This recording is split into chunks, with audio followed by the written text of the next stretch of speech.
நான் கலெக்டர் ஆகணும் இல்லையோ நீ ஹாஸ்பிட்டல் அட்மிட் ஆட போறடா கேன கிறுக்கா போய் வேலையை பாரு லூசு. லூசா? இவனுக்கு ஆத்தான் நடந்துக்கு இருந்தா லூஸ் உண்டு போறா?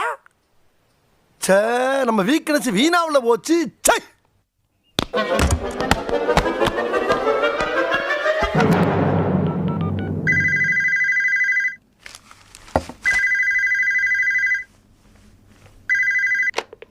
ஹலோ, யாரு? யோ மணி, நான் தான் பேசுறேன். ஹாய் பூபதி, எப்படா இருக்க? நாரிக்கிட்டு இருக்கேன் மணி, நாரிக்கிட்டு இருக்கேன். உனக்கு கொஞ்சமா தான் அறிவு இருக்கா மணி? என்னடா ஊருக்குள்ளதான் எல்லாரும் கேட்டிருந்தாங்க, இப்ப நீயும் கேட்க ஆரம்பிச்சிட்ட. பின்ன என்ன, இன்னும் பெரிய மாவீர நெப்போலியன் வரலாறு எழுத மாதிரி என்னை பத்தி எழுதி உன் ஃப்ரெண்டுக்கு அனுப்பியிருக்க. பெத்த மகனே இப்படி காட்டி கொடுத்துட்டியே, கொஞ்சம் கூட ஒன்று வெக்கமா இல்லை மணி? உன்னை போட்டு கொடுக்கறதுக்கா எழுதலப்பா, சும்மா என்ன சும்மா? அது மட்டும் எழுதுனேன். பிஎஸ்சி எக்ஸாம்ல ஒன்று பிட் எடுத்துட்டு வான்னு வெத்தலை பாக்க வச்சு அழைச்சனா உன்ன.